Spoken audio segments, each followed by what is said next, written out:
Christene Marie, and I am so excited for our conversation tonight. Um, y'all, I just realized I actually am going on way earlier than I normally do. So, oops. Um, no, I'm right on time. Okay, good. I can't even with the time change. Okay, good. I'm glad. 8:30 p.m. Eastern. We are right on time. Um, y'all, tonight we're going to be talking around or about rather boundaries. And this felt like an important conversation because frankly, it's something that I'm really in the middle of right now. And I like talking about real-time things. We frequently have, for those of you who don't know much about the Knowing Show, I'll just give you a little bit of context. The Knowing Show is dedicated to the cultivation of you and me, to us doing the inner work, to looking in the mirror and cultivating who we are and asking the hard questions and also coming alongside each other. I will have guests on the Knowing Show and I'll interview them and draw them out. And here in the community, in the chat, we'll actually have a decent amount of conversations that are really meaningful. Um, thankfully, I've actually been encouraged to do this by some folks in the chat over the last couple of weeks where there have been folks who have just been posting things inappropriately. So I'm going to start letting you have just a warning, and then I will be putting people on timeout because I really want to preserve the integrity of these conversations. But one of the things that I love doing with our guests is I love asking them right before we go live, what is real time for you? What are you thinking about right now? What's on your heart? And the reason for that is because I don't yes, I do appreciate the canned speeches. You know, there's canned speeches for a reason. Usually there's some really good nuggets in there. But I love the organic, natural, real-time evolution of thought of what is actually going on mentally, emotionally, uh on the even the exploration side of things experientially.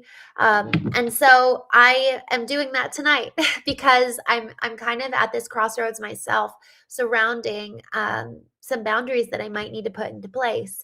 And so I wanted to talk about boundaries tonight with you. And frankly, I'd love to even get y'all's feedback because I think all of us, maybe not all of us, maybe some of you have really mastered boundaries. But for all of us, for the most part, from what I've seen and experienced thus far, we really value truth. We value, we really value being kind and love as well.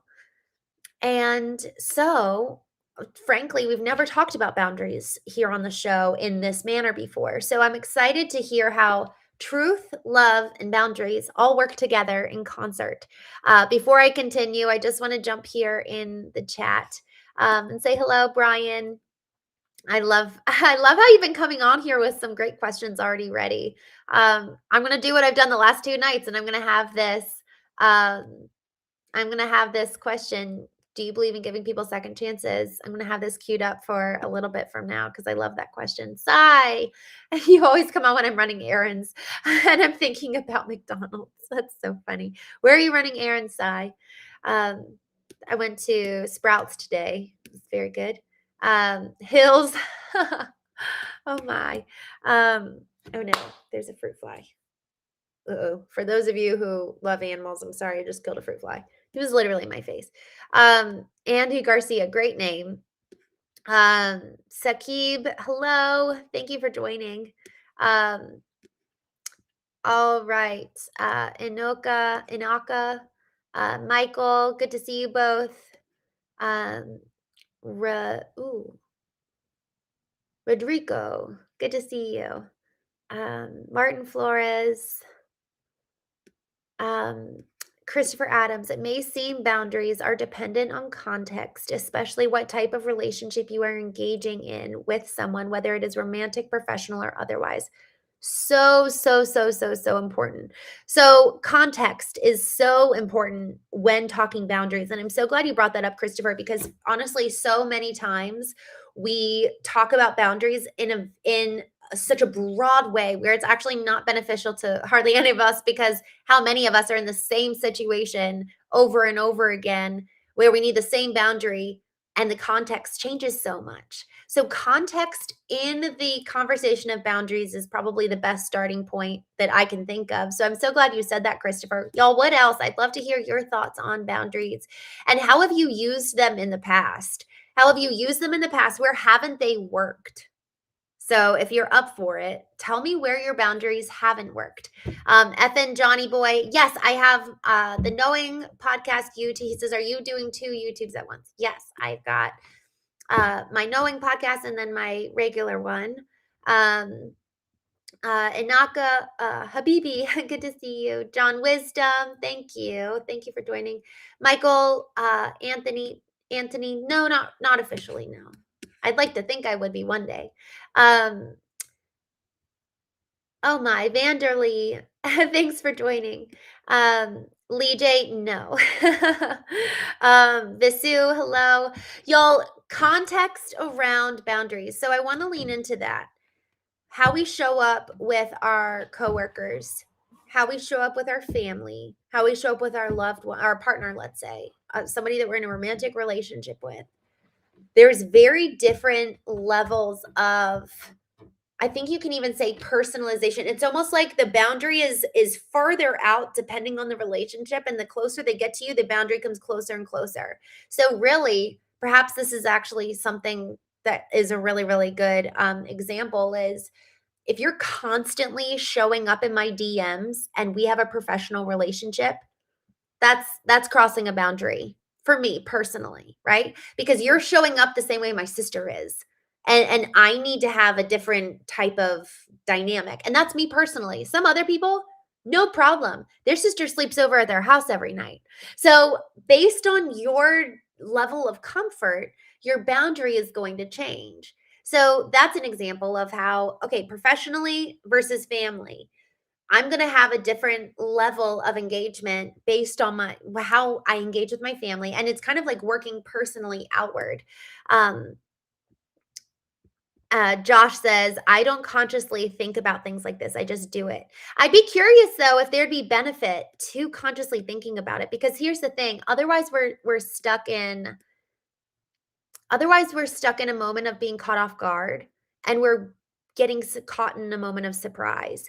I've had this happen to me a couple of times where I've had people message me something and it feels inappropriate. And I have felt frozen, like I haven't known what to say.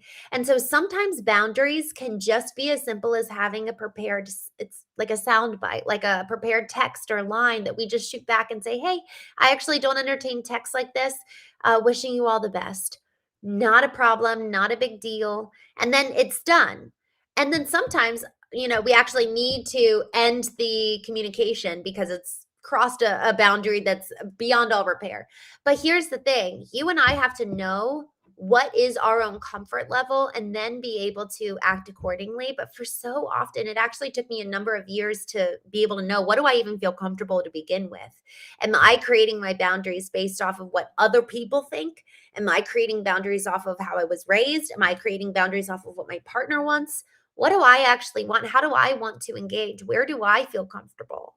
And so the more you and I take ownership for our own experience, the more we're then able to create boundaries as a result that are true and integrous to who we are, rather than just blaming everybody around us. And when I say blaming, it really is kind of true. Blaming our parents. Well, my parents won't let me do that. Blaming our partner. Well, my partner doesn't want me to have, talk to other guys or something like that.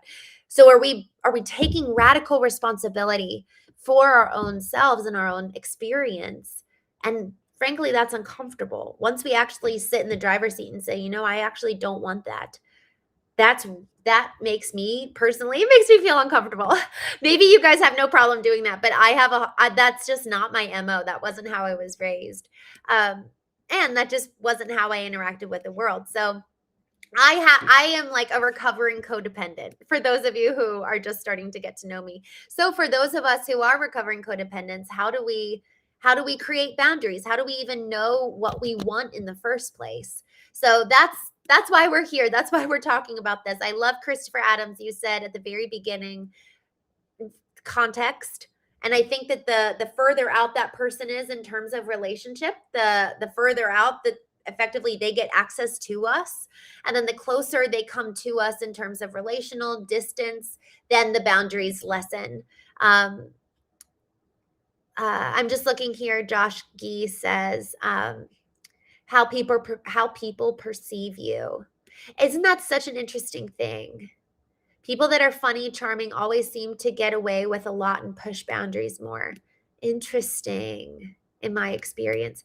That's such an interesting point of view. And actually, I think you're right.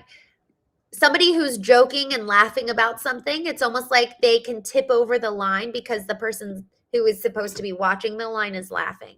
I think you make such an astute observation there. That's so interesting. So then here's the question. Then okay, so as we're creating the boundaries, do we even know what we feel comfortable to begin with? How are we enforcing the boundaries? And y'all, this is my biggest question tonight.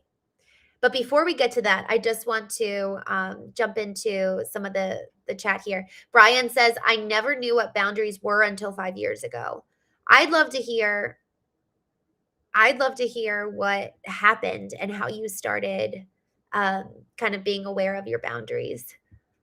I think that honestly, isn't that funny? My boundaries, I started becoming aware of my boundaries around 4 years ago. So around the same time.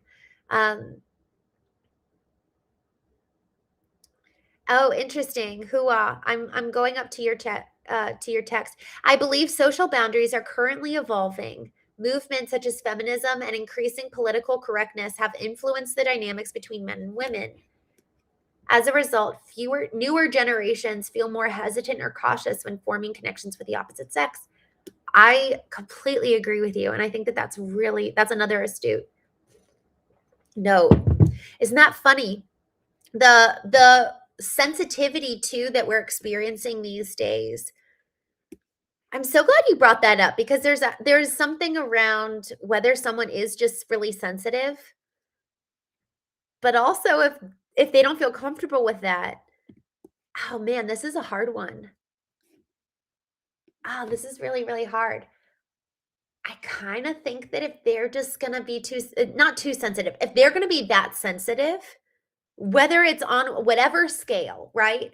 You might think that someone else is being too sensitive, where for them, that actually crossed a boundary 10 minutes ago. It almost doesn't even matter. And go find somebody who can accept your humor and can accept your jokes. But at the same time, Hua, I agree with you. There's such a sensitivity where people can't laugh together anymore and joke together anymore. And so it's like, how do we bring that back? But what could also be a question is, can we return to the types of jokes that actually are more innocent and not charged in some way, whether political or sexual or otherwise? I love the comedians who are genuinely witty. Like, they don't have to make fun at somebody. They can maybe poke fun at themselves, or they can be witty about, I don't know, mathematics or science or nature, or just they can be witty about something without putting something or someone else down. I think that's the mark of true humor, and they can do it without using foul language. I just think people who can pull forth jokes around something that's very normal and very common across all political, geopolitical, interracial, cultural dynamics, and it's just every human experiences this, the more brilliant they are. That's my opinion. But who I think you're so right. All right, just going back in the chat. Wow, Frank Zappa. What a line. I have a great life now. I'm scared to take a chance on a relationship.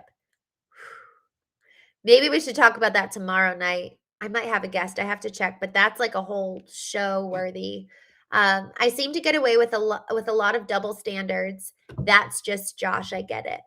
Interesting. Josh, do you like that? Do you like hearing that? I'm wondering if you actually, if like you kind of have, I don't know, that I feel like that would be kind of fun to have that kind of ability to kind of get away with stuff, but I'm wondering if you actually like that. Um, hmm. Exchange, I'm just checking in with your comment. But before I do, James Goodlet, I'm so glad you're here. This is your first time. We talk all things emotional intelligence, intellectual intelligence, spiritual, physical intelligence. It's all about cultivating ourselves and having fun while we do it. Um, oh no. Okay, I just lost my place, but I'm coming back to you. Exchange. Anthony says, "What are boundaries?" I'm so glad you asked that because frankly, that's exactly where we should have started. We just kind of started talking, assuming that everybody was on the same page, but we should always start with definitions. Y'all, I would love to hear your definition of, and I'm just actually going to pin this. What are boundaries? What are they?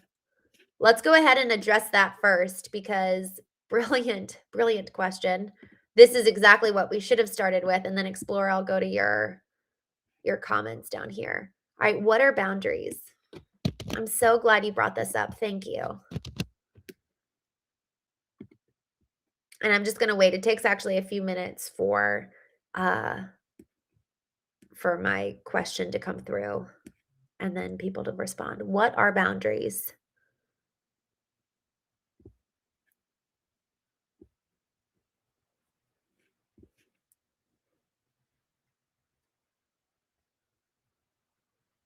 Ooh, I'm just looking through a couple of these chats while I'm waiting to see what people say.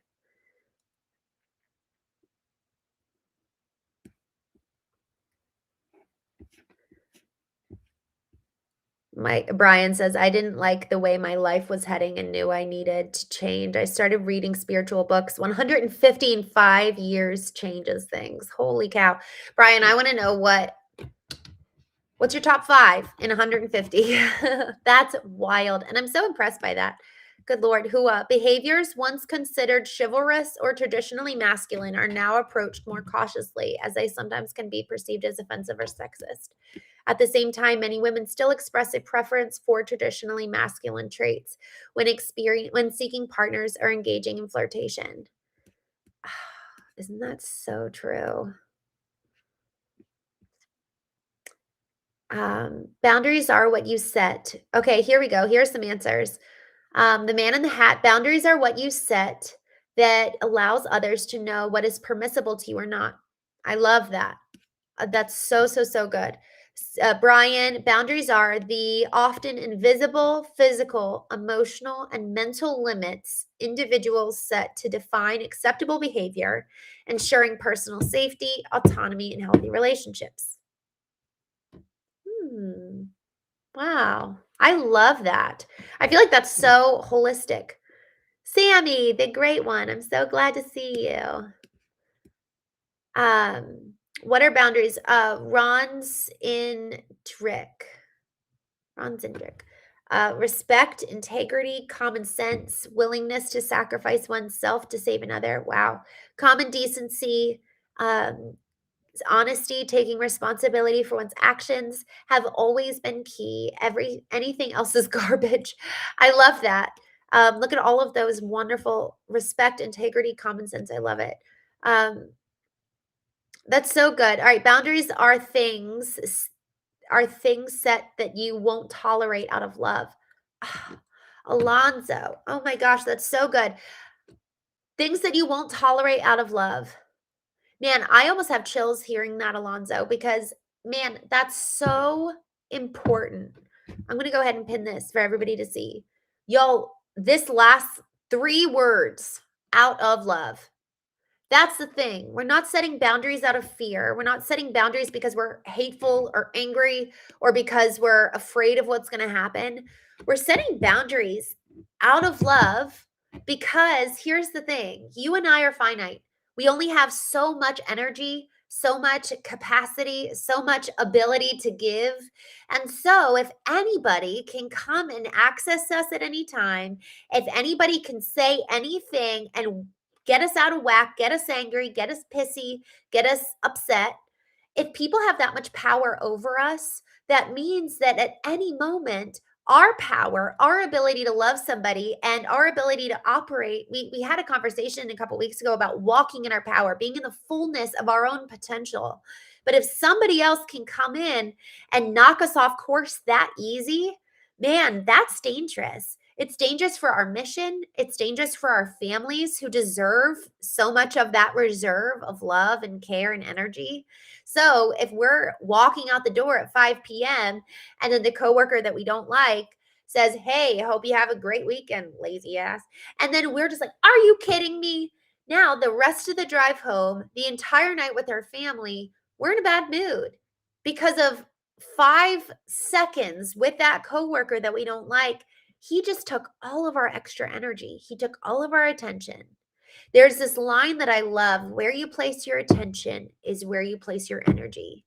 And so, one of the best things for me that's been effectively a form of a boundary is, where am I placing my attention? Because my energy is going all the way there.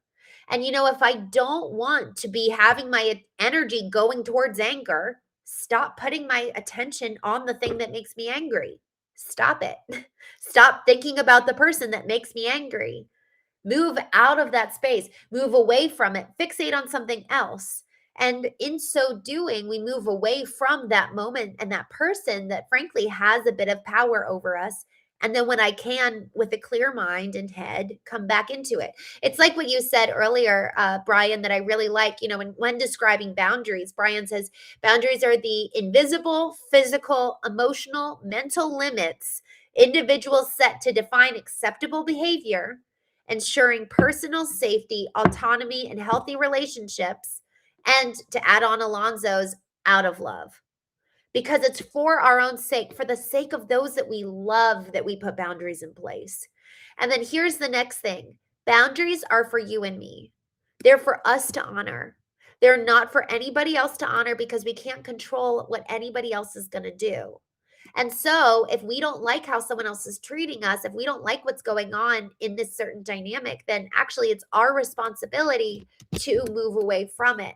And I didn't understand this for a long time. I actually felt like it was the job of everyone around me to honor my boundaries. And I didn't realize that, no, actually, like, this is on me. And so, what a cool thing, y'all, that you and I get to take that kind of radical control of our lives by coming in and really understanding, oh yeah, like I care about this. This is my value.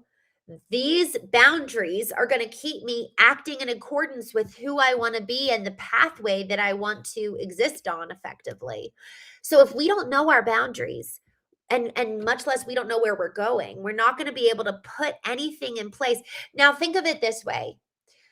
I saw this analogy one time. I was sitting in the back of the room. I was sitting in the back of the room at this Amazon event, and my team and I had done the communications for it, and then our partner had done the actual event. So I was sitting in the back of the room listening to the keynote, and she held up this pitcher of water over a basin. And she held a glass in her other hand. So she pours some water into the glass, and she holds up the glass, and she says, "So many of you will give from a half full cup." And then she fills it up, and now the cup is full. And she holds it up. She says, "Others of you will give from a full cup." And then she puts a glass over the basin again. And then she pours, but she pours and pours and pours, and all this water flows into the basin below. She holds up the glass, the full glass. She says, "Y'all, this cup, this full cup is for you. The overflow is for everybody else." Y'all, when we think about it that way, that moment really truly changed my life in so many ways, because I had been giving from half full cup for most of my life with nothing left over for me. And then I wondered why I was depleted. I wondered why I was easily upset. And so once I realized that, man, my glass being full is 100% for me, and then the overflow is for everybody else. All right. Now all of a sudden it takes boundaries to such a more important level, where it's actually truly, truly, truly, truly for the good of everybody around me, that I do take boundaries seriously. So I'm going to jump back here in the chat, because man, I'm loving what everybody is contributing here, and I'm going to take a water break while I do that.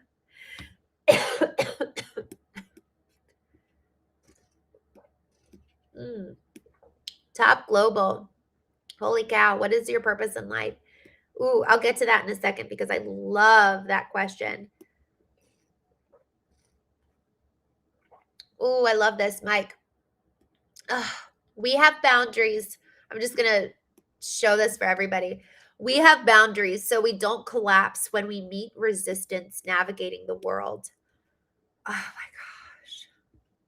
Isn't that so true? Y'all, life is freaking hard. Life is hard.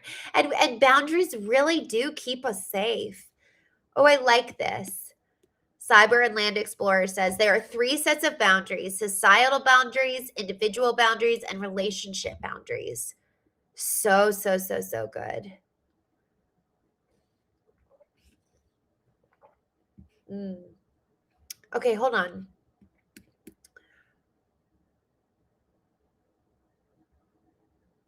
Clint Black. I'm not sure what you mean by this. Learning how to live with narcissistic personalities interest all of us.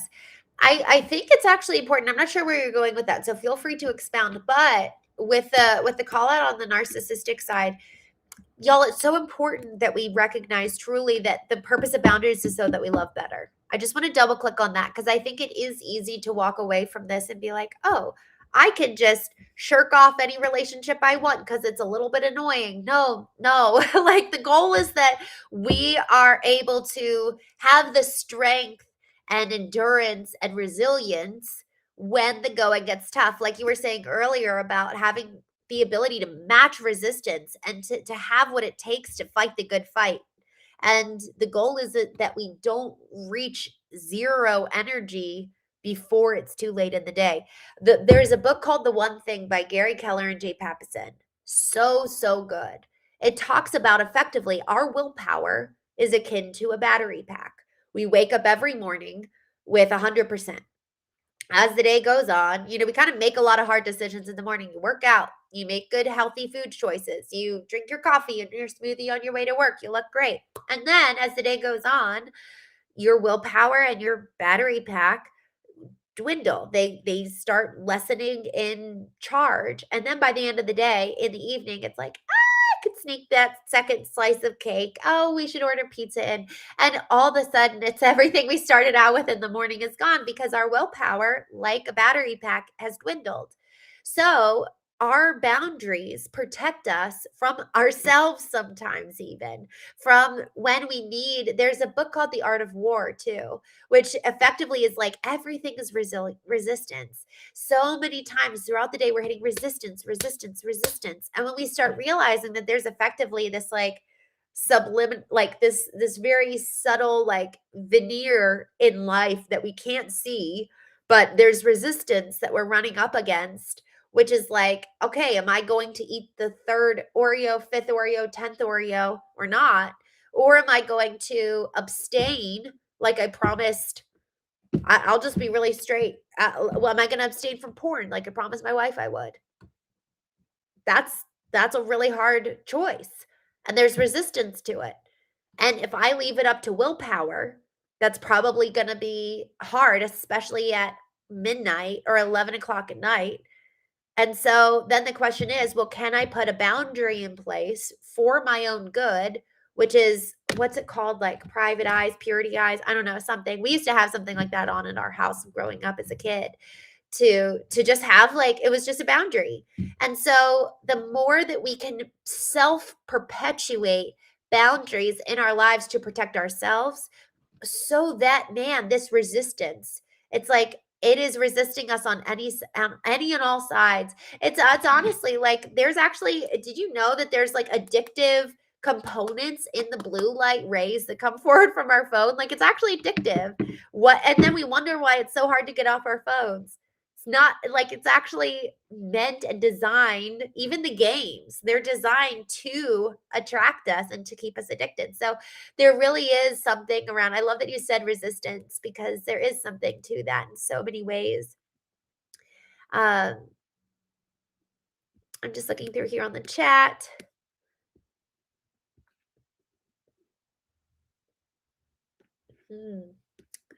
Ooh, I'm gonna go ahead and put you on timeout. Sorry, Rich does. I don't know what's going on with you, but you might need some love today. Meanwhile, younger generations appear more guarded, leading to the perception that traditional forms. Yes. Okay. So Hua, I think that that actually does warrant a whole show. What you're saying here is so important. So, Hua was making the point for those of you who just joined, he was saying that effectively the boundaries today with a lot of women are making it hard for people to really understand this whole concept of like, well, what do women want? Because women can call it sexist or like call in the card of feminists for men who are like opening the door or doing some kind of traditional masculine type of behavior. And it almost like doesn't feel safe nowadays for men to be men, which I think is so sad in so many ways. And so, if you guys would be up or want to have a show kind of dedicated to that, I would be super open to hearing your thoughts. All right, going back to the chat. Glamour. I love this. I'm always setting boundaries and getting more firmer on it with anyone. So good. C. Martin Love. Hello, my friend. Setting and reinforcing or enforcing boundaries allows relationships to thrive based on mutual respect and clarity. Ooh, that's so good. Mutual respect. I think that that's one because if people don't respect it, that's kind of a hard thing. Okay, guys, let's actually talk about this. I would love to know Christopher Adams, I'm gonna look that up, Galatians 5:22, verse 23. Um, I'm gonna look up that verse because I actually don't know, that one off by heart. Um, I would love to know, what do you do when somebody crosses your boundary? That's a hard question.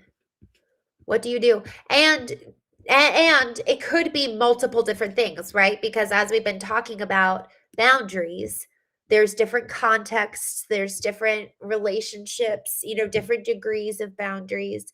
Um, so how do you what do you do? How do you take action? Um, I'm gonna take a moment and just pause because it takes a few minutes for that to come in. Oh, I love this. Christopher Adams, you put down Galatians 5:22. Uh Guitar tuning says that's my favorite verse. I love that. All right. Also, I have to sneeze. Whew. I'm gonna go on mute while I do that. Or just blow my nose.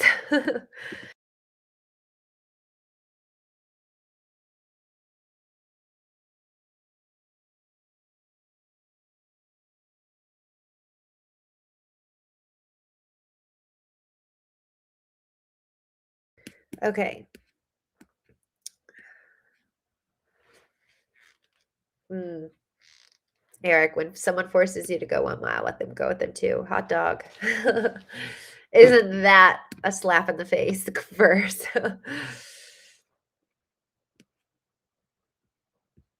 Okay. I'm trying to look down for Luke 19:27. All right, I'm noting that as well. Okay.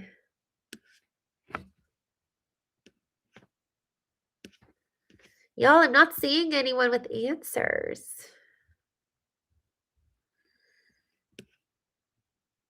Oh, yes.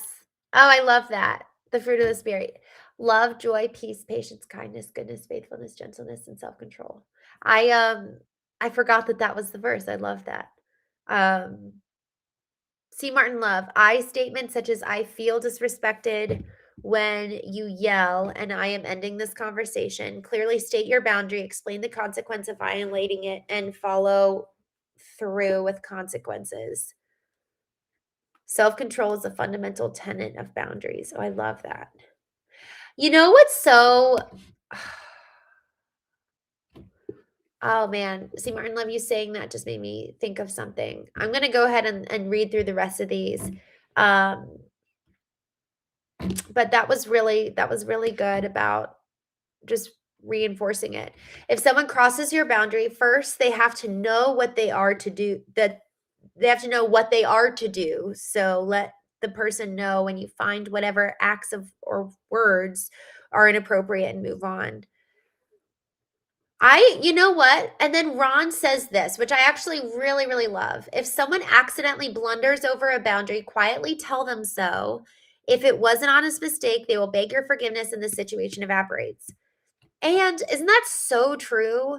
My gosh, guys, if somebody crosses a boundary and you tell them and then they don't apologize, that's a really good sign. But then if they do apologize, all right, like let's forgive and move forward, and that's I think where, and it depends on what the boundary was and all of that good stuff. But I love how you said if they cross a boundary, quietly tell them. It's not pointing it and yelling it and embarrassing them in front of everybody.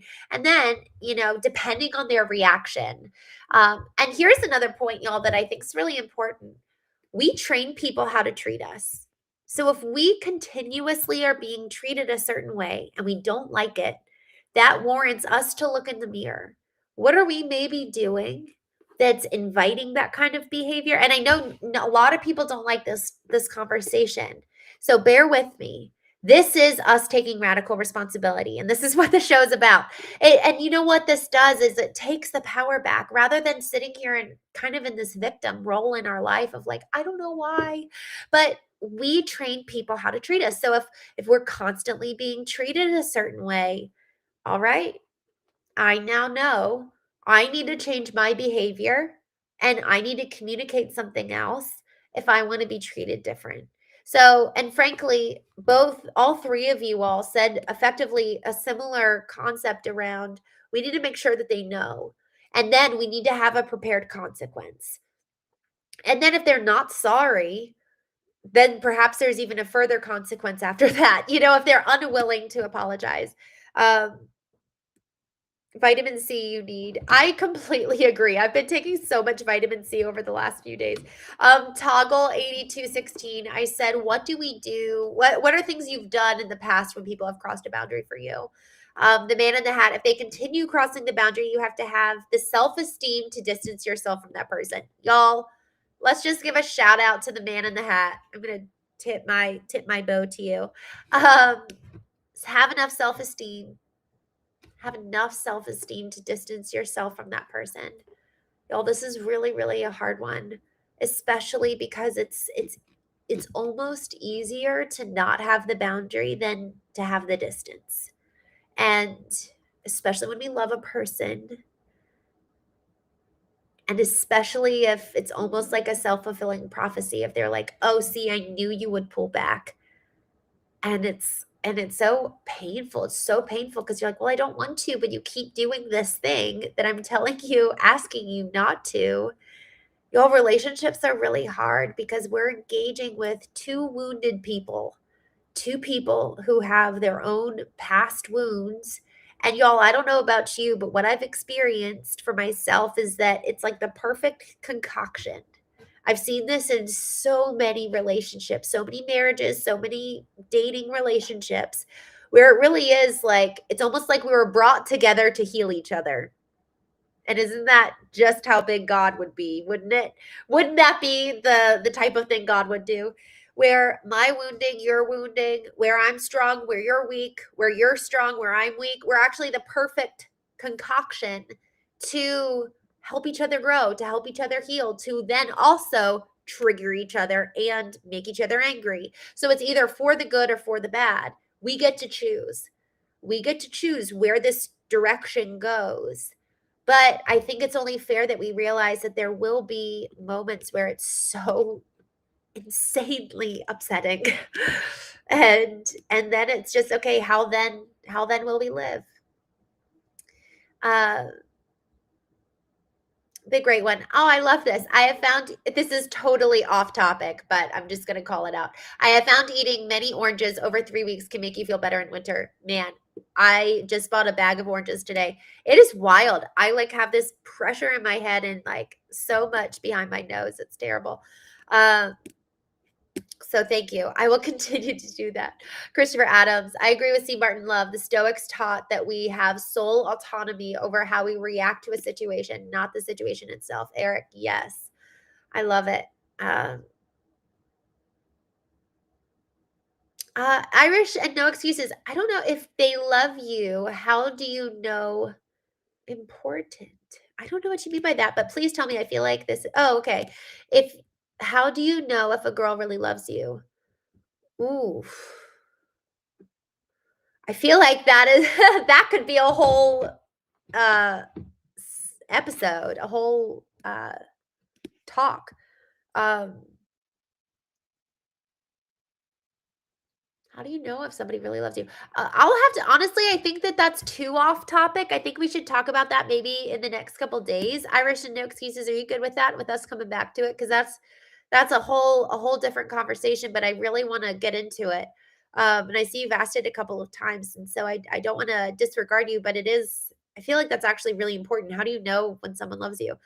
Let me know if you'll come back on and let's talk about that in a couple days. Let me see if I have a guest tomorrow night because if not, maybe that's what we talk about tomorrow. Um, do I have a guest? Oh, I have a guest tomorrow night. Michelle. She'll be good. She'll be good. I'm excited to have her. Do I have a guest? I don't have a guest Tuesday. So, y'all, we can talk about that Tuesday. How do you know if someone really loves you? That's a hard one. Let me know if you guys want to talk about that. If someone gets mad for, if someone, Alonzo, if someone gets mad for you enforcing your boundaries, it's because they're used to crossing them and they can't handle you not. No is a full sentence. Y'all, that's so good. Y'all, sometimes this is what I'm learning right now. Implementing a boundary. One of the biggest reasons why I have not been implementing boundaries in my life is because it's more uncomfortable for me than it is for the other person. And I had been blaming not wanting to make the other person uncomfortable when really it was I felt uncomfortable myself. So, I don't know if anyone else there out there can resonate with that. Um, but that's what I realized a couple weeks ago. I was actually on the Knowing show. No, I was on the Craft and Calling show. That's where we talk about home services. And somebody was talking about being a good boss. And I was like, shoot, I have been hiding and haven't brought up some areas where I need to have my boundaries upheld because of my own comfort. And really, I was kind of saying I didn't want to make someone else feel uncomfortable by implementing my boundaries. So, uh, talk about a mirror moment. Y'all, um, I'm just looking through here.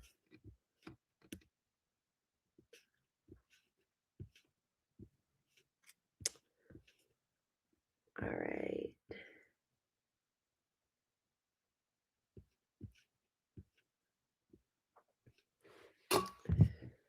Oh, AVG. If you're asking if a girl really loves you, she ain't it. Oh, Christopher Adams. That's a question all men struggle with. Oh, huh. Drew Young. Girls act silly and will clear schedules if they like you. I do actually now. Guys, it's so challenging because you've got so many different types of women. I have 3 sisters, and the 4 of us couldn't be more different. One of my sisters and I are like night and day, like so polar opposites. And we came from the same parents, and so we just have such opposite where I would probably be the Drew Young. I would probably clear my schedules if I like somebody where she'd be like, I'm going to show him that I'm not that obsessed and I'm going to say no. And that's so confusing. So it's like it's all how we all take I don't know, it's how we act in relation to our personality type. So I think it's just challenging. I don't know. I wish I had a better answer. But if you guys want to dive into it, Chris Adams, you said that's a question all men struggle with. So let's dive into it. Maybe on the 17th. Okay, I am just scrolling up here. Oh, I love that. Tim Gads, fix yourself instead of trying to seek a relationship in a fix needy mode. I like that. Um, Christopher Adams, don't buy into how someone treats you. Just say God bless them and then pray for them. God bless and pray. It is kind of like, it really is. Isn't that almost like the definition of letting go? Where you really can have somebody like slap you across the face and you're like, bye. And I'm just going to bless you and move on. you know? Um, all right, y'all. I am going to I think I'm gonna jump off. I'm starting to get super, super congested. So, um, oh, but I can't before reading this one. This is so good. Y'all, this is such a good reminder, such a good way to end the night. Ron Zindrick. Sometimes an over boundary activity is a sign that the person doing so is hurting/in pain. Use the situation as an opportunity to help them. Thank you. Thank you so much for saying that. Y'all, isn't this such a beautiful reminder that hurt people hurt people? And so if we're engaging with somebody, I'm just so glad you said that because actually tonight I had an engagement with somebody where that's exactly what I needed to hear as I go back and engage with them is that they're hurt around a particular topic. And it's like, I actually, for those of you who join me in the mornings, we do a show around A Course in Miracles, and we go through the daily lesson. And today's daily lesson is God is the love in which I forgive. I had a moment earlier today, which caused us to have this conversation around boundaries. Uh, but the second I got on here, I saw God is the love in which I forgive. And this is literally what I thought because I wasn't feeling very forgiving. When I saw that, I thought, damn it, now I have to forgive. And I don't normally curse. But I was like, that's who I want to be. God is the love in which I forgive. I want to be like that. I want to be like God. I want to forgive. And God has that love when I'm not feeling it. So let me go return to the source of love because to Ron's your point, sometimes an over boundary activity is a sign that the person doing so is hurting and in pain. Use this situation as an opportunity to help them. And y'all, I got to tell you from my experience, you guys might have something completely different, but I think for most of us, we have to be coming from that full cup. We have to have something to give to then be able to almost like overcome when the other person is doing or saying something that's really hurtful to us. It's a boundary that's crossed. And we have that boundary for a reason. So hurt people hurt people. I'm hurt right now, but you're hurting too. Am I able to tap into God is the love in which I forgive? Can I tap into that?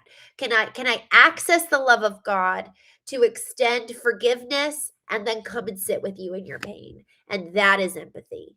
And that's ultimately why we do the work, so that we've got something like a deep well from which to then give others. Y'all, thank you so much for joining tonight.